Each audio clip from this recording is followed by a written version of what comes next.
let's just turn it over to Julie to tell us about what's going on with Muni and what the planning is for 2024. And, then we'll get into some questions. Julie, it's all yours. Thank you for that introduction, Bob. I appreciate the opportunity to talk to your group and share what I think is largely good news. I have a PowerPoint that I wanted to run through. That's good. Rick says you can share the screen, so great. Thank you. Are you all able to see that? Yes, I can. Anybody else have a problem with it? It's there. Thank you. Is it showing the notes, or like it's the full screen? You need to go to slideshow and start from beginning. Okay, thank you. I'm gonna end slideshow. Go to No, you need slideshow from beginning. Oh, well, okay. You've at got your the upper left. There you go. There we go. Thank you. Go ahead. Okay. You would think I would be better at this by now. I think Bob's comments on Boston are very relevant for what I want to share, because I really feel that SFMTA has taken the opposite approach, and we have made a series of hard decisions to invest in our infrastructure, to, in some cases, shrink our footprint a little bit, but in a way that we are able to commit to delivering and really focus on service quality. And it's having some really wonderful effects. We are seeing the highest ridership this month that we've seen in 4 years. The service is stable. It's much more predictable than it was pre-COVID. We are always trying to get even better. So I don't mean to say that none of us are having bad Muni experiences. I am still, as you know, a frequent rider. Know that we run the gambit, but we are definitely seeing a lot of sustained improvements, and the ridership is responding. And that's particularly heartening because we are doing all of this ridership growth despite the fact that downtown is still probably the worst hit in the country in terms of recovery. And I'll share with you some of our ridership, but while we're starting to approach, 65–70% ridership, almost 80% on the weekends, our downtown stations are still seeing only 30–40% ridership. So we're seeing a lot of use on the system, but it's not necessarily where we would have predicted once we started this pandemic journey. So as I said, we've put a tremendous focus on quality. That ranges from how we're focusing on preventative maintenance and maintaining our fleet, to the Fix It Week program I'll talk about that we have in the subway, to the largest expansion of transit-only lanes in the agency's history. The thing we are saying internally as a mantra is reliable, safe, and clean. More than anything, we think if we can do these 5 things, we can win back the ridership and attract new riders. So every special event is an opportunity. Every time we start something new in the city, like the start of school, we are returning to these 5 things. And that's playing out in a lot of different ways. In the subway, it is showing up as 70% reduction in long delays. The subway was riddled with problems prior to COVID. Some of it had to do with the Breda trains, which were slowly phasing out and retiring. Some of it had to do with infrastructure that is well past its useful life. By introducing the Fix It Week program, where we shut the subway down early once a quarter, we have been able to really see a significant improvement in the customer experience. So we are inconveniencing some of our late night customers for about a week, and we really have focused on having consistent busing plan and good customer information. But in exchange, the likelihood that you're going to get kicked off of a train because of something happening in the middle of the day is dramatically decreased. That doesn't mean that we don't ever have issues. We had a major issue today where overhead wire broke right near the 4th Street Bridge. Run line continuously. But in general, we're seeing much better reliability in our infrastructure and in our equipment. Julie, just a minute. There's some crosstalk going on. So would you please, if you have your microphone on, would you please mute while Julie is making her presentation? Thank you. Jerry Cawthon is on. Yeah, Okay. A number of people are still unmuted. I noticed Jerry, Bob. I can't remember all the names, but you see on the participant list, there's several of you need to mute. Thank you. Right. Yes. Thank you, Go Bob. ahead, please. Yeah, no, that it helps me because I was trying to process that while talking. We're also hearing, more and more that our customers' expectations around cleanliness, around personal safety, really need to be at the forefront of all of our work. And so improving the customer experience is also something that we are really prioritizing. That's everything from, keeping up really robust cleaning that kicked off during COVID, to modifying our Clear Channel contract so that we can have about a 50% increase in our shelter cleaning. We're also in the process of updating all of our customer prediction signs, as well as the underlying algorithm, so predictions can start to improve.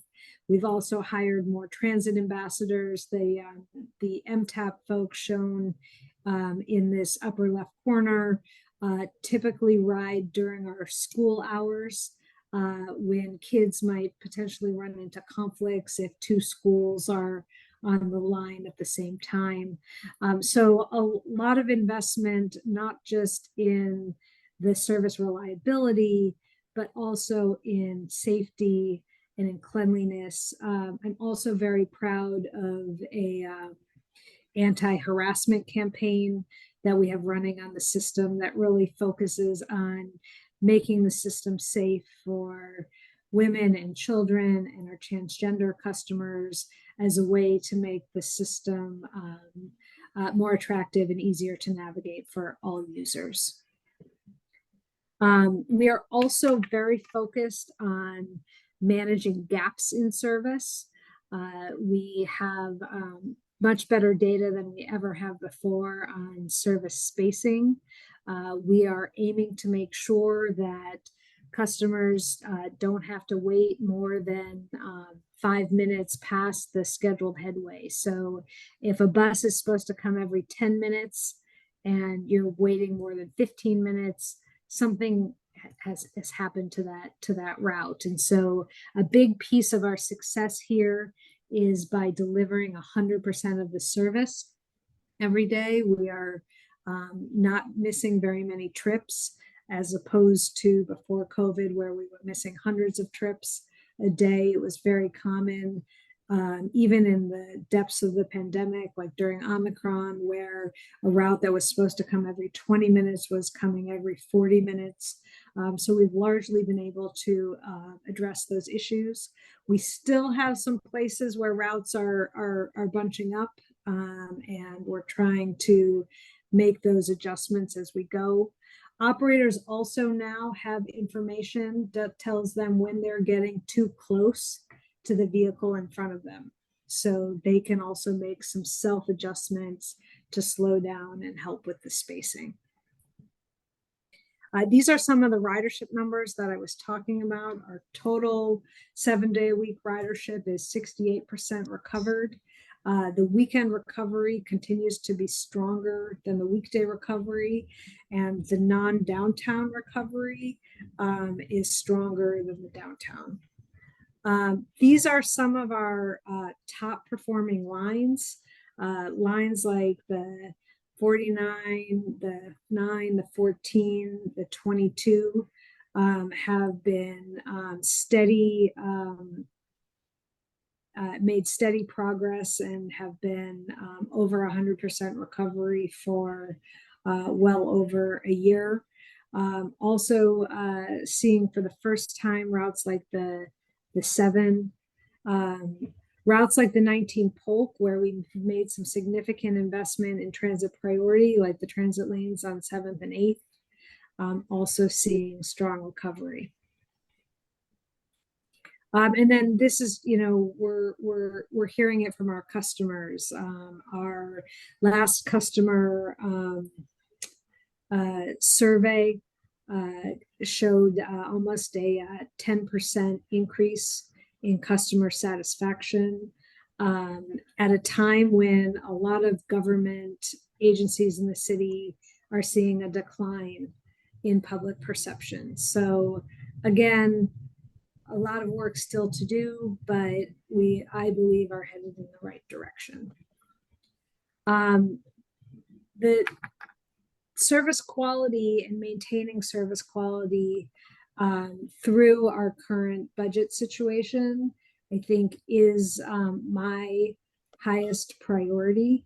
As many of you know, we are facing a very significant fiscal cliff, which means that the one-time money that we received from the Federal Transit Administration that allowed us to continue to deliver service during COVID is going to run out. But our revenue sources like fares and parking and the city general fund are not coming back quickly enough for us to continue to at our current rate of staffing. So what we are doing is trying to take some steps in the short term to stretch that one-time money, to not grow service faster than what we think that we can sustain, but then also work on all fronts to try to get a more stable funding source for the agency and frankly for the region, because we are not in this situation alone. Agencies like BART and AC Transit are also facing an acute fiscal crisis. This is, I'm not going to attempt to give you all the full budget presentation. That will be a focus of the MTA board and of our chief financial officer in the coming months. But I did want to share with you a few slides to explain how this will relate to service. So specifically, if you adjust for inflation, we are hundreds of millions down in revenue compared to where we were before COVID. The fare revenue is the hardest hit, but all sources are down, including parking and general fund.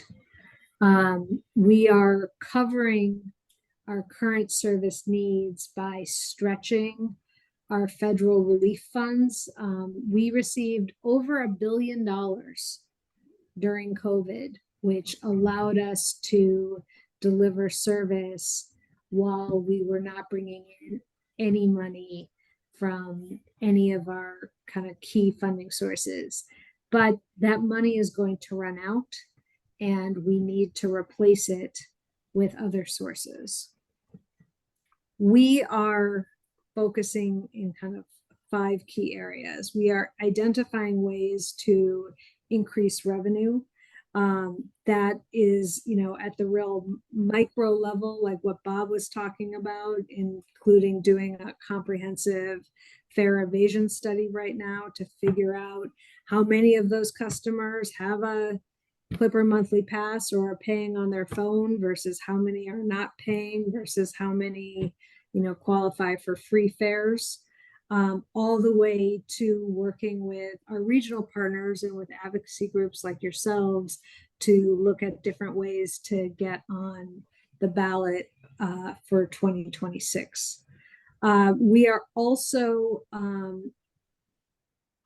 doing everything that we can to manage to our revenues as they change. So we are every 90 days making adjustments to our hiring so that we don't exceed our revenue targets and really managing our actual expenditures. We do continue to hire at the agency. We are climbing out of a tremendous hole from COVID in terms of mechanics, overhead line workers, other skilled trades. We are hiring operators, but only to keep up with attrition. So we have put some cost controls in place, and then we are stretching our one-time sources as much as possible. And based on our current trajectory, we can stretch them till 2025, and then we're going to need some other either bridge funding or significant change in our expenditures. So this is what the MTA board is going to be grappling with over the next 6 to 8 months.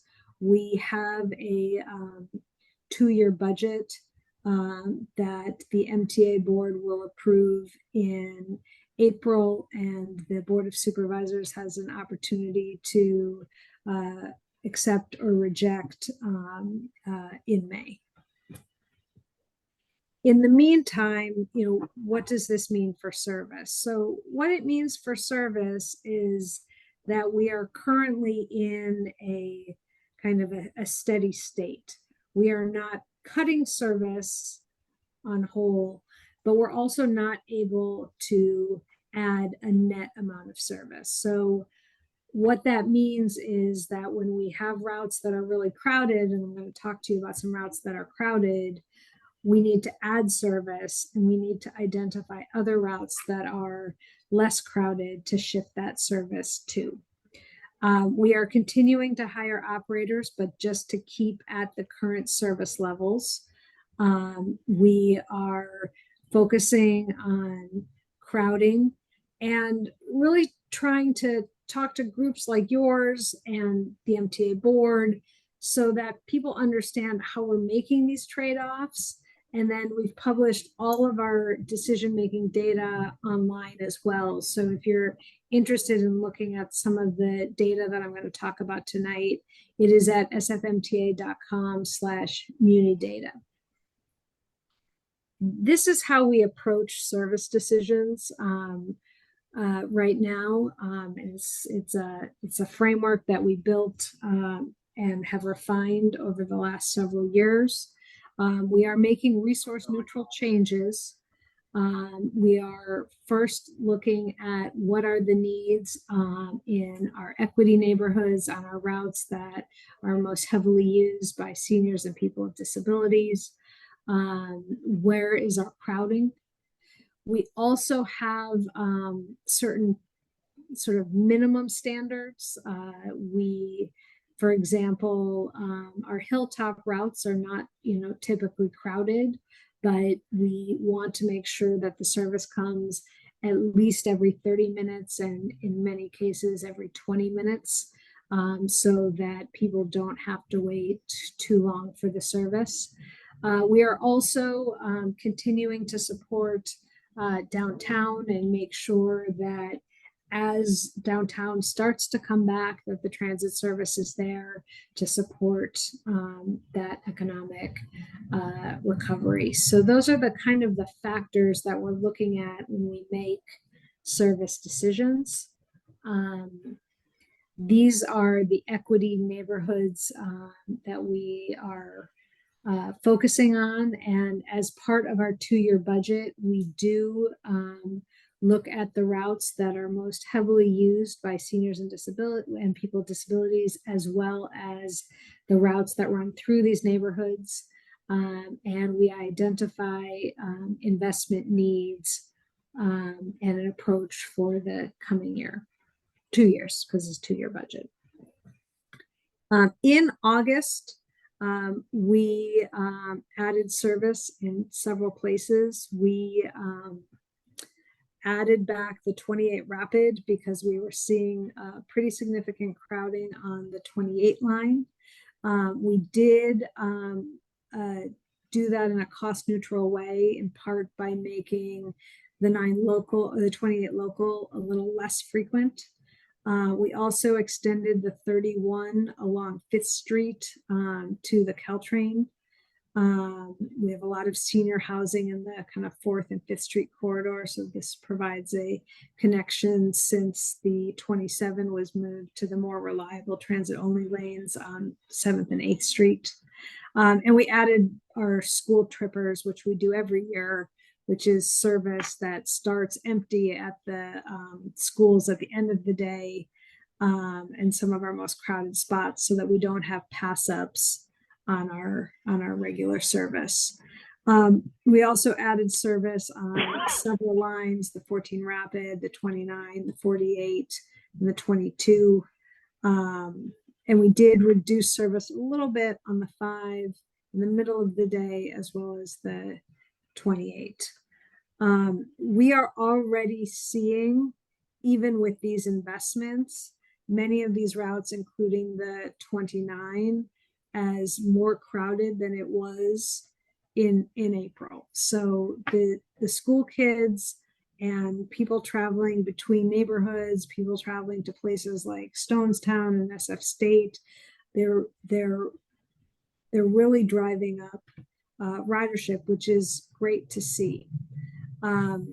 So when we're trying to figure out what needs service next, we are looking in a really detailed way at every hour of the day for every trip. How crowded is it? And in a lot of the day, we're not seeing crowding that's too bad, but in some of the routes like the 44, we're seeing the start and end of school, almost half the trips be crowded. So we're going to be adding service again in January. We're going to be increasing frequency on the 24, the 29, the 38 Rapid, the 44, the 48, and the 49. We will also be adding weekend frequency on the 28. And in order to have the resources to do this, we will be decreasing service. The 5, the 9, and the 15 will go from running every 10 minutes to every 12 minutes. And the 33 will go from running every 15 minutes to every 20 minutes. We will also be adding 2 stops to the 15, and this is largely based on customer feedback. That's a relatively new route, and we're kind of learning as we go. What this will evolve into is a biannual service evaluation. This is something new for us. So we've been doing this evaluation before we implement every schedule change, but it's a little bit hard for people to see what's happening over time. So the biannual service evaluation will look at the data. It will look at what we're hearing from customers and stakeholders. It will look at the recommendations from the Muni Service Equity working group and really almost serve like as a report card. So we know how each of the routes are doing, and then we will continue to make changes like what I just shared in January, 2 to 3 times a year. It is my hope that we can maintain this kind of cost neutral adjustment. If our revenue picture degrades or we don't have a viable funding source beginning in 2025, we will have to start reducing service. So my goal right now is to really stave off that possibility as long as possible and to really keep focusing on service quality and making these smaller adjustments so that we can keep up with the ridership changes. So that's probably as good as any summary of our next steps. I wanted to make sure that you all had time for questions, so I think I will stop sharing. I don't want to do a new share. Stop sharing. And then happy to answer any questions or take any feedback that the group has. Bob, before I do, did I hit the highlights that you were looking for? Yes, I want to just ask the first question because the person who raised it could not be here, and that is, would you discuss the state of good repair of the fleet and also the maybe top 1 or 2 I'm not going to say desires, but let's say needs that you have that are very important next year? Yeah, thank you for both of those questions. We over the last 10 years have had a transformative improvement to the state of good repair of our fleet. We now have, and I think the simplest way I can explain it is when we bought the new vehicles, we modified our approach to preventative maintenance with the goal of our customers never experiencing a vehicle breakdown. So we used to have a routine inspection program like every 6,000 miles, but we were mostly looking to see if things had broken. Now we use our data and the expertise of the manufacturer to predict when things are going to break, and we replace them about 5% in advance. That way, the customer never experiences the breakdown because the part has been replaced before it wears out. So I think we have seen a tremendous amount of success on our vehicles. Our new vehicles and our old vehicles are running comparably, so we haven't seen a degrade in reliability. We have some challenges, and we are keeping up with some of the major systems. We are, I think, about 18 months out from retiring all of the Bredas. They're our oldest trains, and then we'll really, I think, see the kind of full power of the fleet program. I think where we still need to see a transformative investment in state of good repair is in our infrastructure. So one of the things that I'm excited about this year is we are going to bring on a new company to start replacing our train control system in the subway.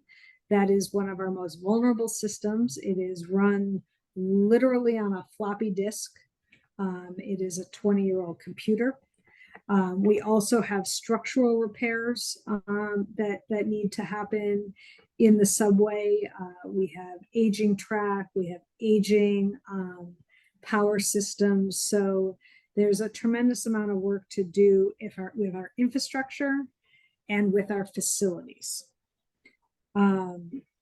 The other thing that I'm excited for, really am focused on in the very near term, is making sure that the Asian Pacific Economic Summit is a success and that we are able to deliver a really high level of service to our customers and to the visitors.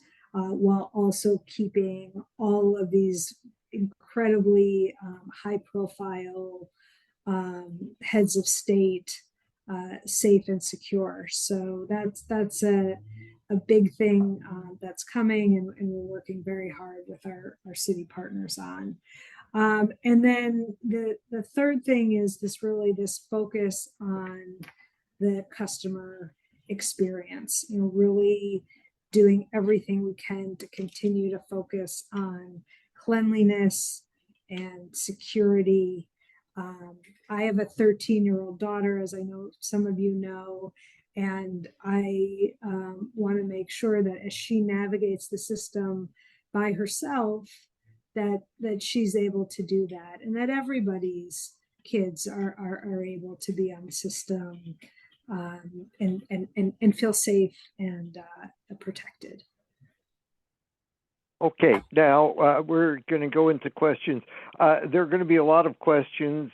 First of all, I'd like to have SaveMuni members first to ask questions, and then we'll have our guests asking questions.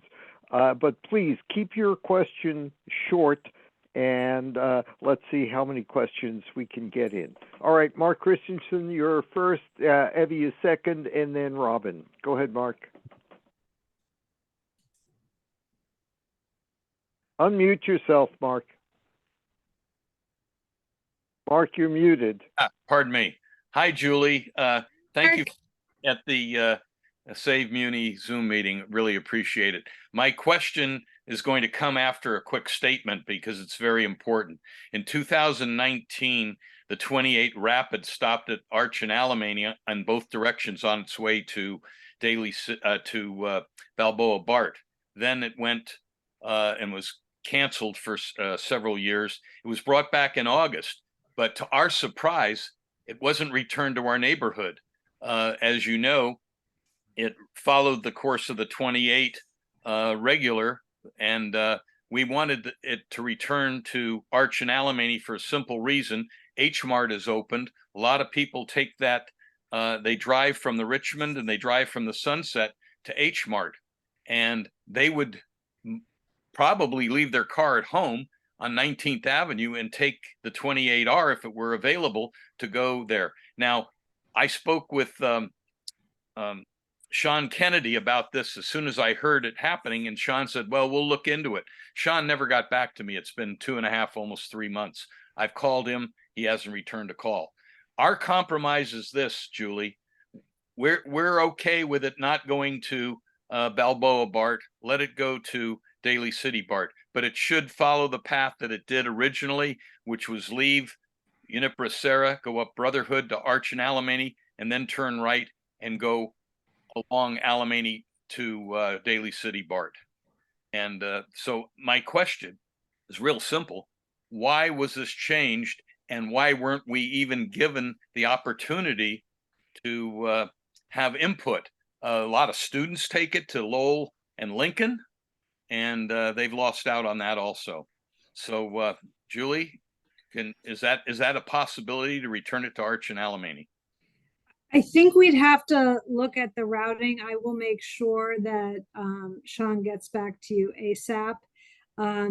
We cannot add time because time adds cost, but if we can maybe revisit some of our earlier challenges on St. Charles, for example, there may be some ways to accomplish what you're asking. But I think we got to sit down with a map and then run some bus tests on what you're asking. I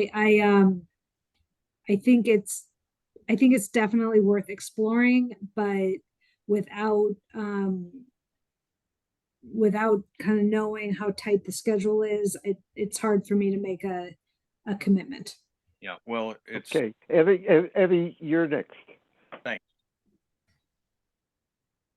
Julie, yeah, hi. Julie, thank you so very much for the recent batch of hirees. They are extraordinary. And each one of those new bus drivers, that's so utterly delightful. And I know they're new because they're young. Excuse me.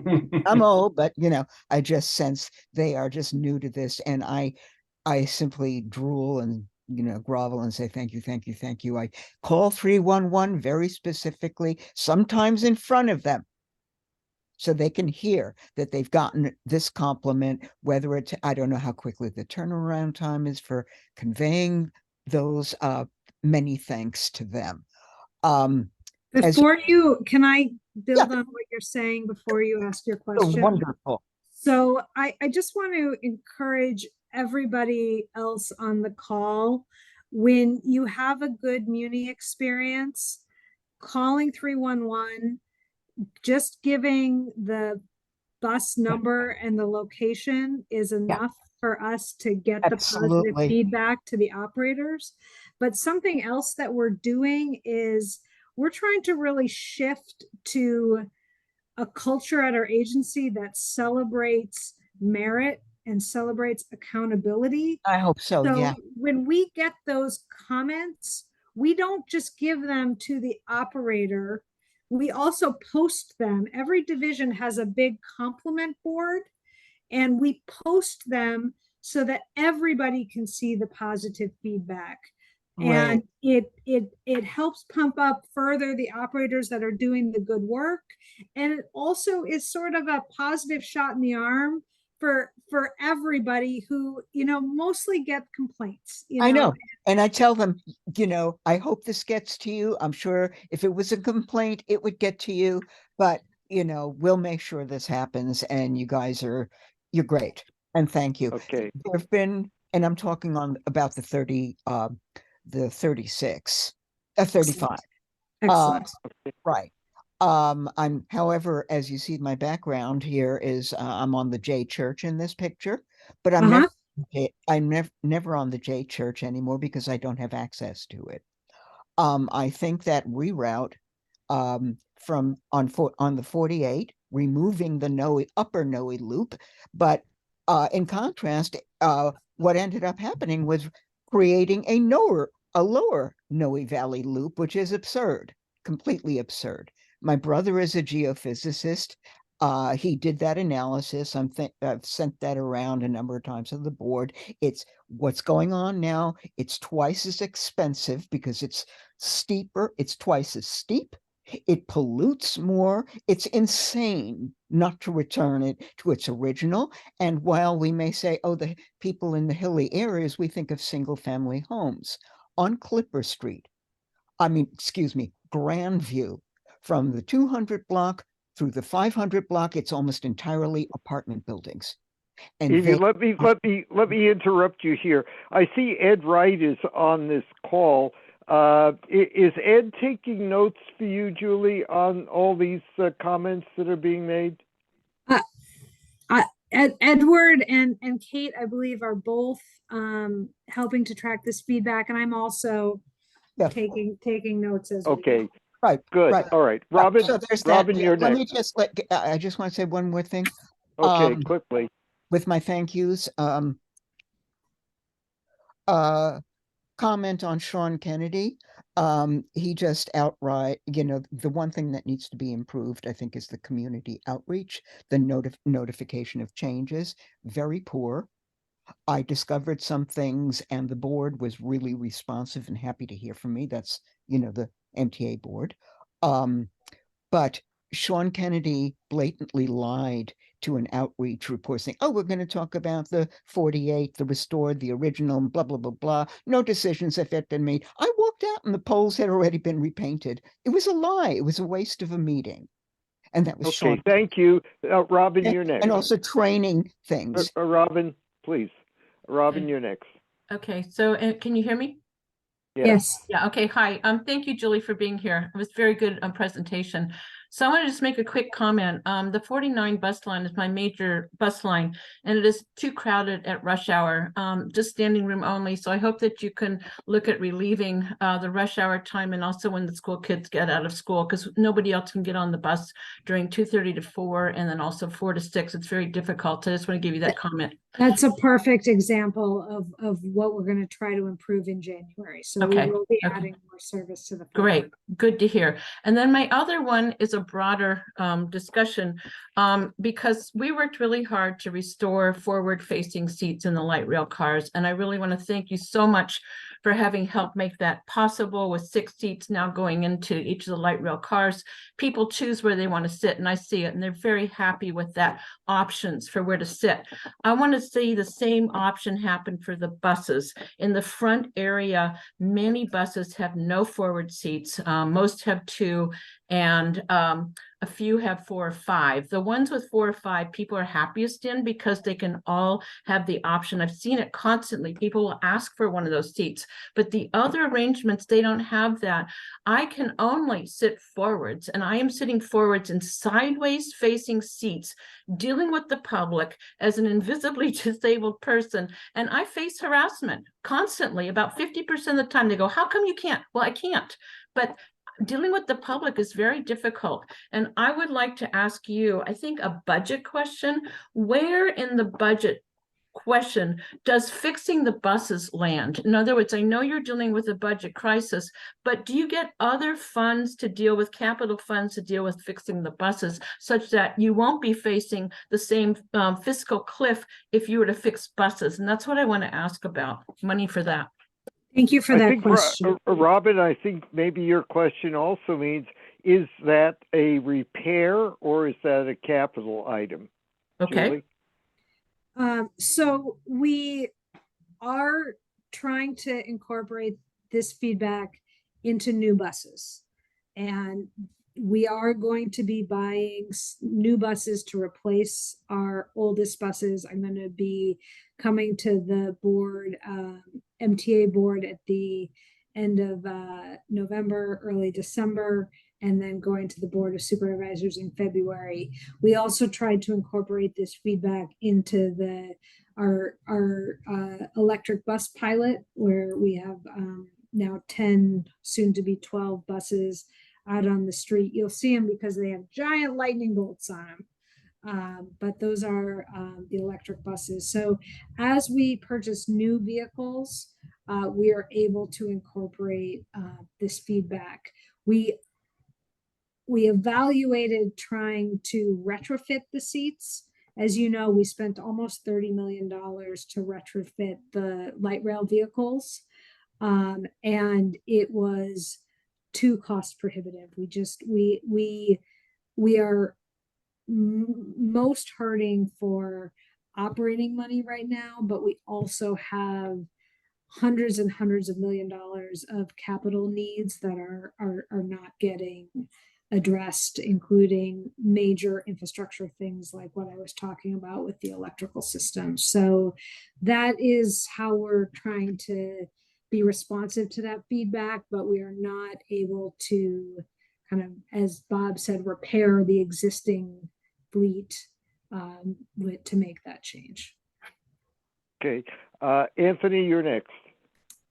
Thanks for being here, Julie. I'm a 30 or so year San Francisco resident and 30 odd year Muni rider. And of course, with that long perspective, that the Muni of today is incomparably better than it was when I first arrived in town, both vehicles and infrastructure.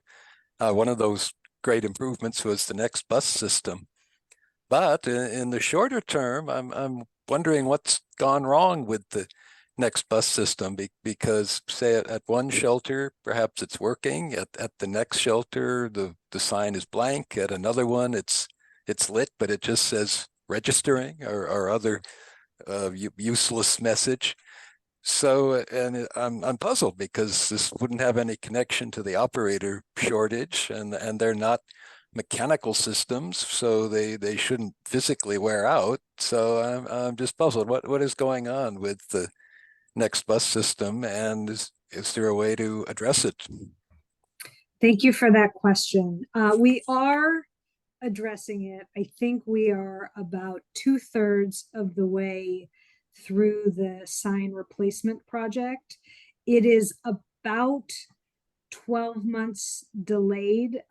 It did have to do with COVID related supply chain issues. And the delay was particularly painful because many of the old signs were on a 3G network, which AT&T retired. And so it is, the new signs are beautiful. They're more informative.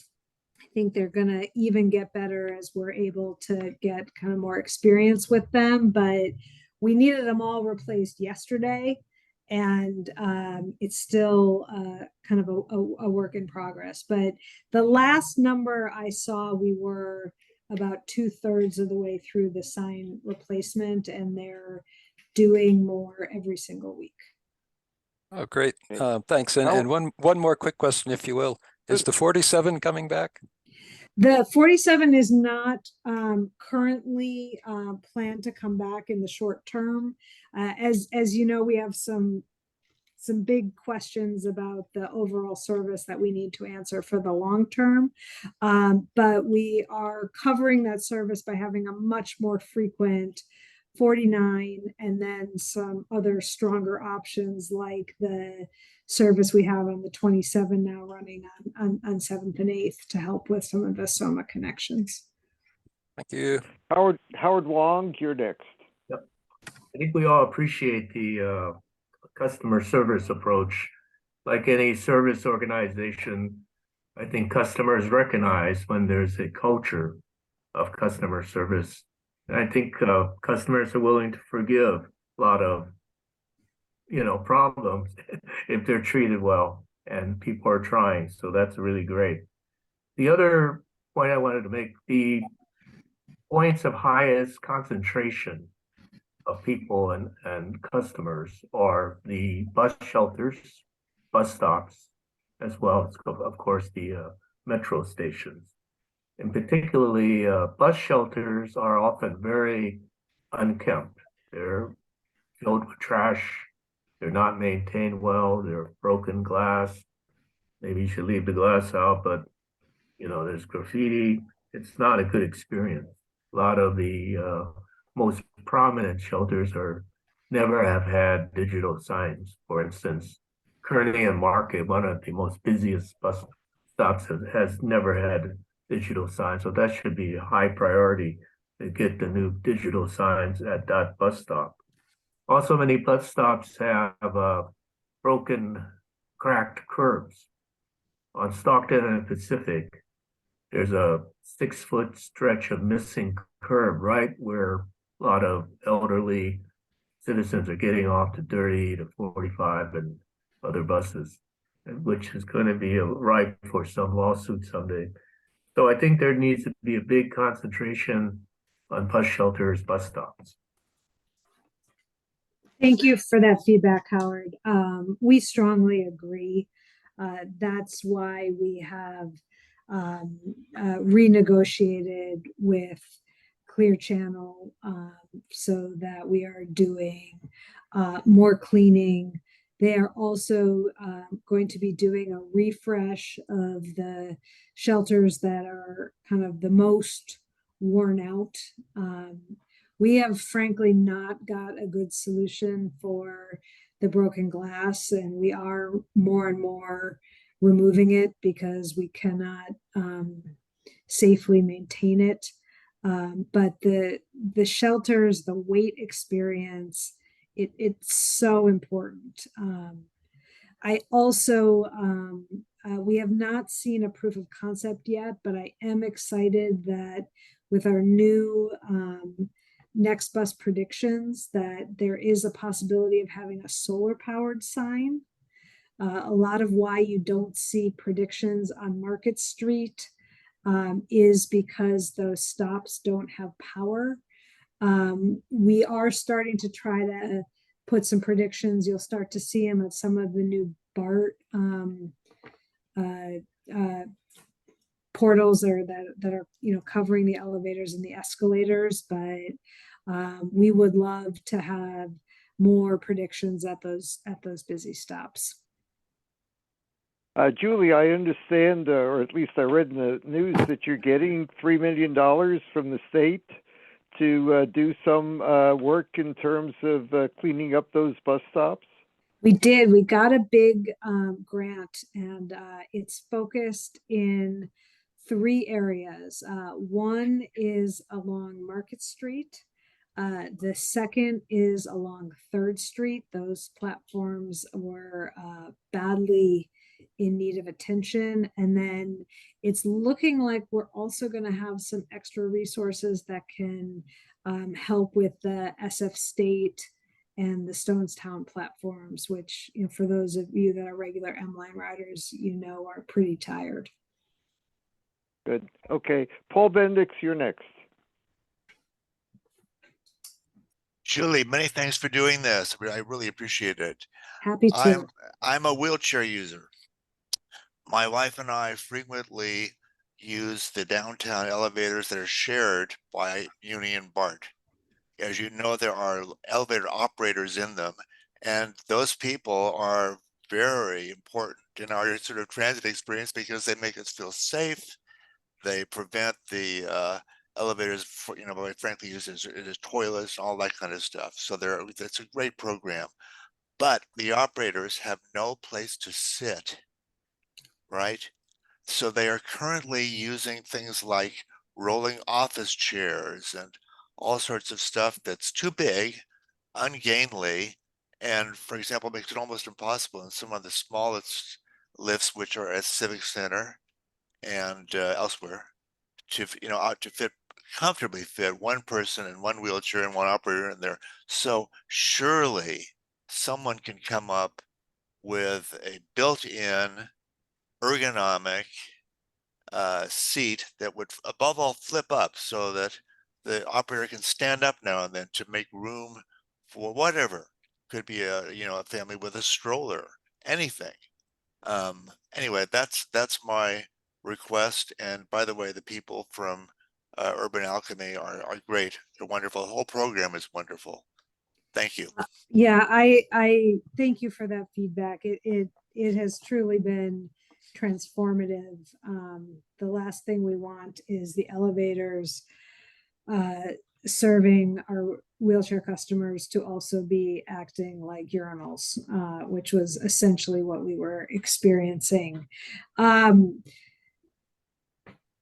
Touching elevators gets very, very tricky because they are so difficult to maintain and often maintained by contractors. So the flip seat, while I love it, may be more than we're able to pull off. Certainly at least a more purposeful stool we could definitely do, but I will share this feedback with both the BART and the Muni team that work on the elevator program and see what they can do, because we don't want people standing all day, but we also, if the elevators don't have the space for the people that need them, then they're not serving their purpose either.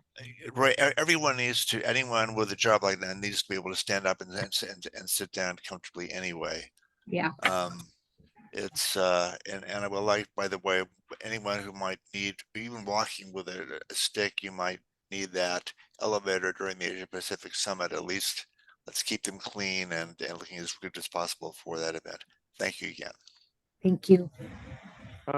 Jean, were you trying to get in? Jean? Bob, I put a note in chat. The answer is no. Okay. All right. Paula, you're next. You're muted. Go ahead. Unmute. You hear me now? Yes. Hi, Julie. Hi, Thanks Paula. for being here today. Paula Katz, as you know. I wanted to talk to you about the upcoming Muni Metro Capacity Study and the Muni Metro Community Working Group. As you well know, I ride the L Taravel with the temporary L bus as a substitute.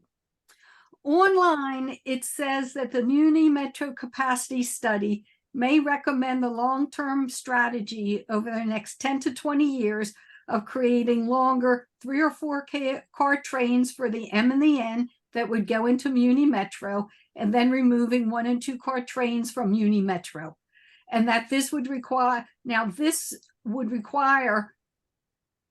forced transfers for the K, L, and J riders, and probably would include interlining the L and K. You've talked about this a number of times, but this is the first time that we've heard that MTA is starting to study whether to do this. And at the CAC meeting last October, you promised, quote, robust public dialogue, unquote, if MTA ever considers interlining the L and K and making the riders transfer in order to ride into the subway, which would allow fewer longer trains in the subway. And the community working group will be discussing exactly this issue. In order to ensure robust public dialogue on this topic at the very earliest stages of the discussion, will you promise that the working group will include riders and members of groups that oppose interlining and forced transfers, and not just riders who want to speed up the N? Everyone wants to speed up the train in the subway, but not everyone thinks the trade-off is worth the inconvenience to the riders who are going to have to transfer.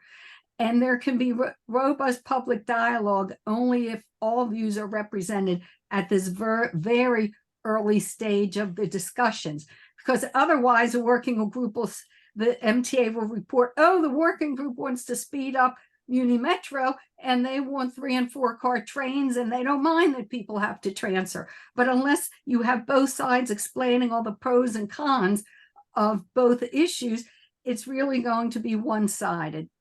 And also, will the meetings of the community working group be open to the public? And thank you. Thank you, Paul.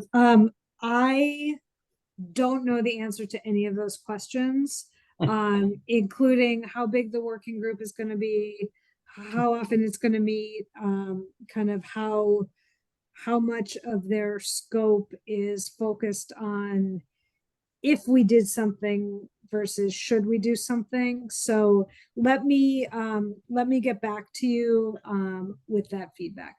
It's going to be 10 to 15 members. I've spoken to the person working on the project. They're going to meet 5 times in 2023 and 2024. And I think one of the topics will be whether this should be done. Okay.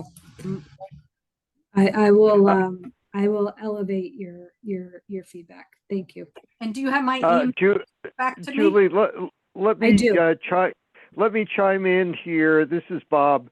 I'd also like to be copied on the email that you send to Paula, because as you may know, SaveMuni had some proposals in that regard, and we would like to be involved on this working group as well. I think that the choices that Paula has just outlined are not very satisfactory as far as we're concerned, and we would also like to be intimately involved to see that you don't make some bad choices. I will follow up on my response. Again, I don't have a good sense of the scope or the design of the working group, but I will find out more. Thank you. And let me just add that the application does ask which line you ride, and the person working on it says they're getting applications from most or all of the lines, but it doesn't ask how people feel on this critical issue. So depending who is chosen, it might all be people who just want to speed up Muni Metro without concern of the people who have to transfer. I doubt it would be the other way around. So I'm not sure how they would know who are people like the L and K, some of the L and K riders you've been in touch with, and maybe the J riders who don't want forced transfers in order to make their decisions on how to pick members. So, Kathy, you're next. Okay. Hi, Julie. Nice to see you again. Thanks so much for your presentation. That was very informative. And I just want to say on behalf of the vast majority of J Church riders who are so pleased that the J has been returned to the subway and is going straight downtown. As you probably know, many residents choose to live where they live. They want to live in neighborhoods adjacent to the Muni Metro lines, just exactly for that ability to be able to travel downtown in a single ride. And as you yourself mentioned, you know, the mayor has an initiative to try to revitalize downtown. That would be good for all of San Francisco if that were to happen. And for that to happen, it's imperative that there not be barriers to citizens of San Francisco traveling downtown and having direct service to be able to do that as we're used to in the past. So similar to Paula's remarks, I was going to ask you how you will ensure. I'll go ahead and ask it anyways, even though you mentioned that you don't necessarily have the answers tonight, but how will you ensure that these views are represented on the community working group? I'm gonna have to get back to you all. They are tackling very, very big questions like tried to hook it up to need the to be- headphones and it's not working. It worked before. Somebody please It's mute just- yourself.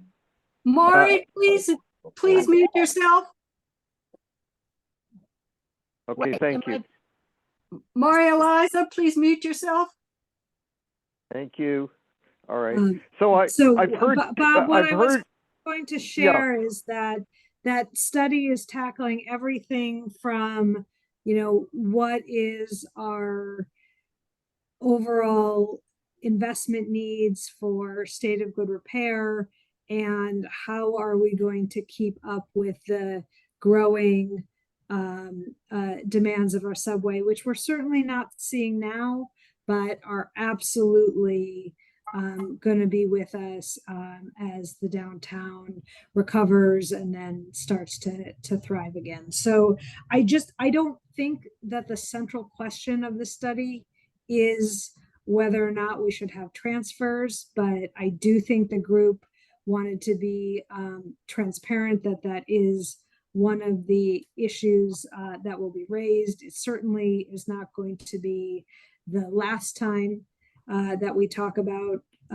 whether or not we should send everything into the subway, or when we're going to be able to improve the capacity of the subway. As you know, the train control project will also help us with subway capacity issues. So I will take back this feedback, but I don't want you all to leave here with the expectation that this is a study on that question. It is really looking at much broader issues of how do we prepare for a future busy, active, congested subway that delivers on San Francisco's needs. Yeah, well, Julie, enough. if I can just add, Bob, that it seems to be a little bit of a disconnect, because the call for the work group members specifically calls this out as an issue to be discussed. And I think that was in an attempt to be transparent that we were discussing it, and also really to differentiate that while we're discussing it for something in the far future, I stick to my commitment that we are not recommending any near-term changes, and if we do, we will talk to you all early and often. As you know, it continues to be our technical recommendation that we will maximize the amount of ridership and the reliability of the subway if we had a transfer-based system, but we also know that that is not the right approach for right now. And as many of you know, I've committed to no surprises. Even this study, because it's talking about it, tried to be very transparent so that you all knew we were talking about it, so we could have conversations like what we're having now. So I will definitely get more information about the working group and the process and share it out. Oh, thank you very much. And not to belabor the subject, but as you know, Julie, SaveMuni has a very strong position about coupling of trains, and as an alternative perhaps to some of the ideas that would not allow some of the lines to go through the subway. So we're very interested in this subject.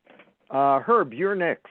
Go ahead. Yeah. Herb. Now, one of my concerns is that it may take as long as a quarter of a mile to walk to a bus stop. Now, I was formerly ambulatory, now I'm on a walker. And it only underlines the hardship that people are going to have. Now, I'm wondering, does this conform to ADA regulations? And, you know, has there been a medical finding on the impact of individuals walking such a long distance? I've constantly asked this question for the last 10 years, and it's been constantly dodged. And, you know, I really think that there should be a finding on this, and something has to be done to redress this. Now, in previous Muni transportation, there wasn't such a hardship because there were more convenient bus stops. And as a result of it, people are being thrown on the lap of paratransit. Now, it seems to me it would be more cost effective to have those bus stops. And if you want to make buses run faster, in my opinion, you increase the density of resources. And the fleet has not been expanded in light, there's been no net addition of the fleet, and it's remained the same. It's a growing population with growing needs.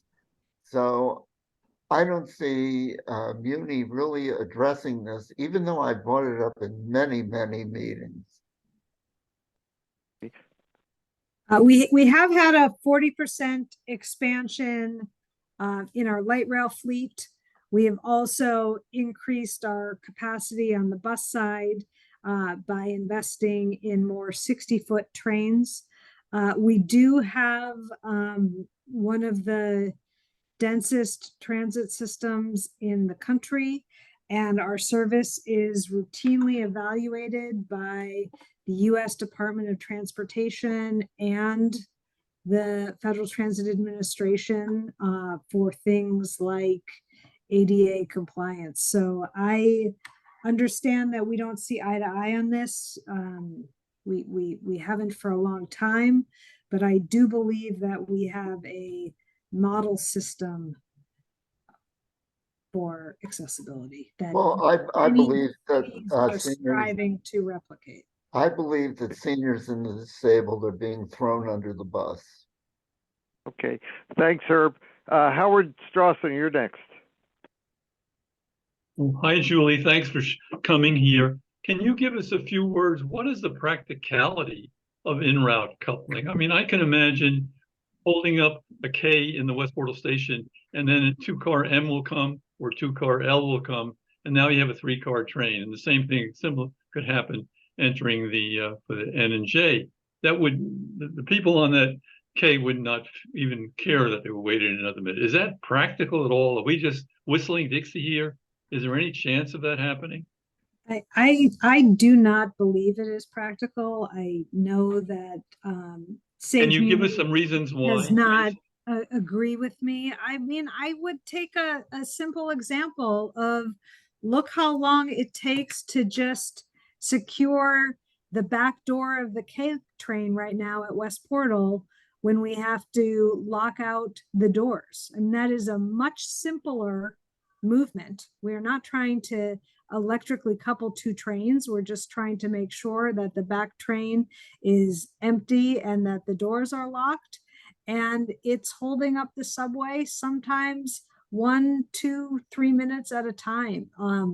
So I know that this group is very supportive of coupling and having long trains in the subway and short trains on the surface, but it is very operationally complex, and we have very unforgiving infrastructure. We don't have 4 tracks, for example, like they do in New York City. Any delay that we have is a delay that is felt by the entire system.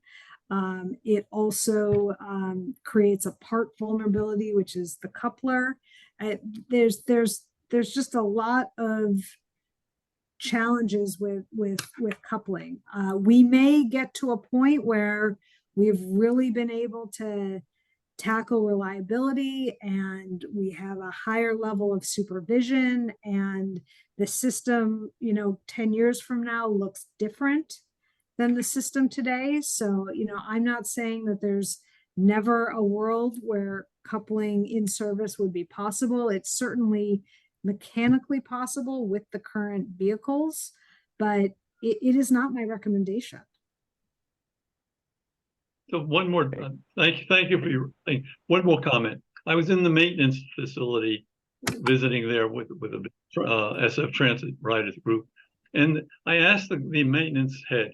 They coupled cars all the time in order to move them out after they're maintained.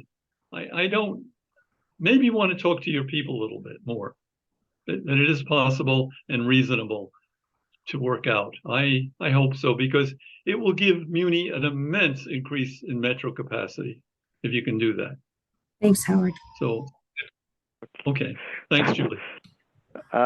Okay, Glenn, you're next. Glenn Rogers. Thank you. I wanted to, can you hear me? Yes. Yeah, you're fine. So I wanted to ask, I wanted to back up Mark Christensen's comment about the 28R, the H-Mart, which has become incredibly successful as a supermarket, and especially since Pacific Super went out of business, which is, maybe a mile away, serve the same sort of food, and that means even more business is going to H-Mart. And that wasn't a viable option when the 28R first came. And so now that this supermarket is just exploding with success, it needs to have transit. And then the other thing I wanted to ask you a question about was, downtown has 31% vacancy. It seems to me that the best way for you to go about making up your money shortfall is to get more funds. And that would be, and this is an idea that has been throughout, SaveMuni has noticed this, 50% of the ridership does not pay. And the other thing is that the children, they don't pay. And I think it's a precursor for them to be freeloading when they become adults. They're of the opinion that this should be free. So it would be my suggestion that you have some nominal fee, 5 cents, 10 cents a ride, something of that nature. So they're able to, buy a Clipper card, be able to pay a fund and not think that this was a freeloading situation. Thank you for allowing me to ask a question. Thank you. Bye. Thank you. Appreciate that feedback. Okay. I see is that Mark Norton? Mark? Hello? No, I don't have any questions. Okay. I see somebody named iPhone. I don't. Is that a given name or a nickname? That's me. Who's you? Well, you can call me iPhone. This is Okay, Karen who? Fishkin. Okay, go ahead, Karen. All right, that's a nickname. All right, go ahead, Karen. Yeah, I'm concerned about the 21. It's my close by bus, and it's one I haven't been on it in quite a while, so I don't know if anything has changed, but it was one of the lines that was gone for a period of time. It seemed that it didn't even come back until there was pressure to bring it back, but it's come back abbreviated. And it's not only that it's abbreviated, people are left in downtown. You're breaking up. very Yeah, you're breaking complicated up. and Go. street. Is that any better? Is that any better? Yes, a little bit better, but Is that repeat your comment because we couldn't hear it. okay? My concern is with the 21. It seemed like it needed pressure to even get put back in the lineup. So it was a bus that they didn't want to have in the first place. And it is now designed to be an abbreviated route, which means that you have to get, if you want to go any further down Market Street, you have to cross what feels like a complicated and dangerous portion of Market Street in order to get to a bus to take you down. And the same coming back. You have to navigate Market Street. So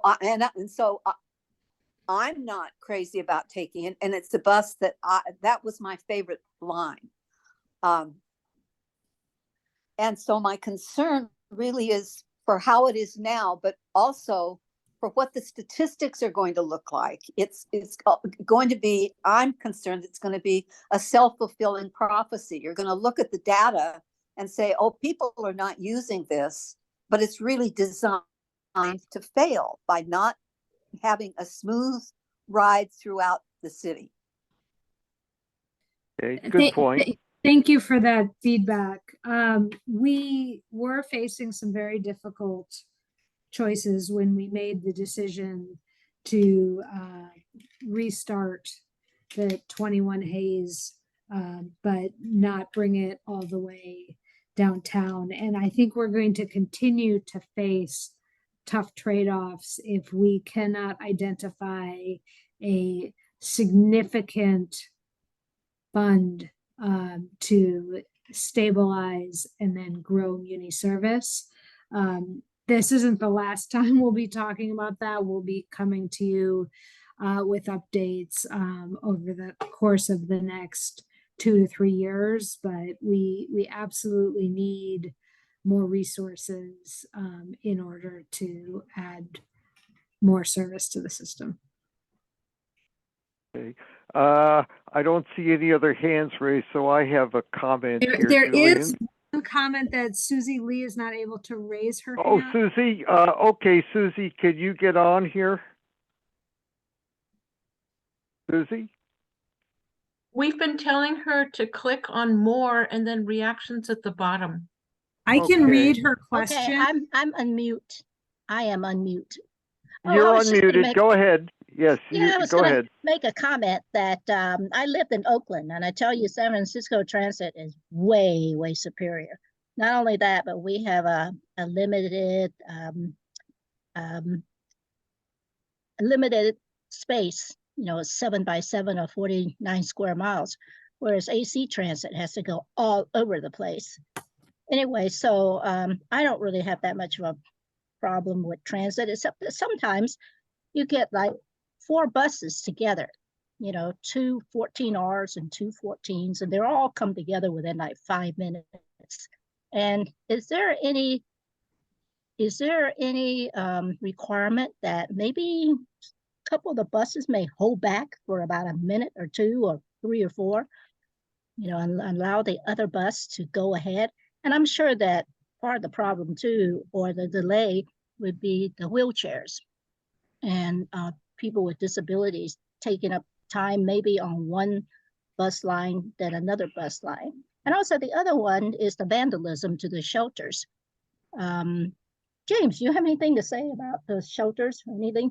You know, like we would see the shelters with glass busted and everything, they fix it, and then somebody would come around and bust those things again and then rip the wires out. So, you know, it's not surprising, Julie, that, you know, you guys can't keep maintaining these things all the time.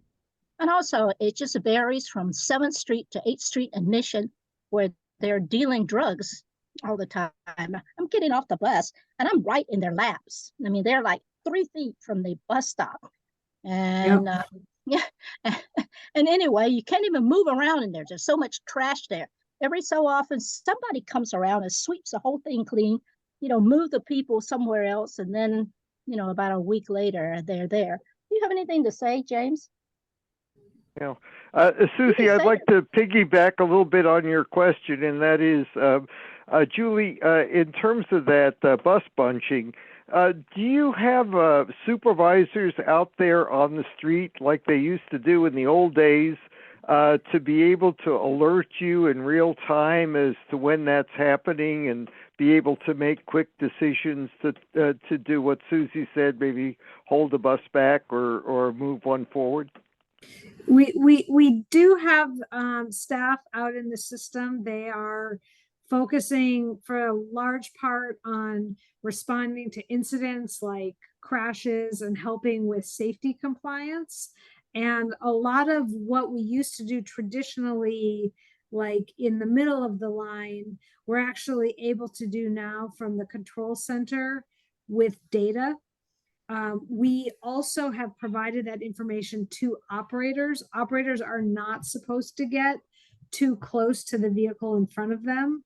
We still need to work through some of those tough challenges where, because of what's happening on the line, 3 to 4 buses might get bunched up, but hopefully you all are seeing it less and less as we use some of these digital tools to help manage the system better. The other thing that we've done in our system is, rather than focusing on a more traditional schedule where we would say, okay, this bus has to be here at 8:05 and then the next bus at 8:12 and then the next bus, maybe at 8:20, is we're saying, okay, the bus is supposed to come about every 7 minutes. And then if there's an issue on the line, for example, one bus picks up, more than the expected number of people who use wheelchairs, or maybe there's a double parker that holds up the line, then the whole line can adjust and try to keep that spacing. So we started doing it during COVID because all of the traffic delay vanished overnight, and so none of our schedules really made sense. But we've kept it because it's a good way to manage all of the variability that you I think did such a great job of describing in our system. I don't have as good of an answer on the shelters. We are really facing some challenges and having to make decisions like not putting back the glass because it is vandalized so frequently. We have improved our cleaning. We are partnering with all of the city resources to try to connect people to services that may be using our shelters for something other than their intended purpose, which is a safe place for customers to wait on the vehicles. But it's a work in progress and a challenge we're currently facing. Hey, Julie, Okay. there used to be trash cans too near the shelters.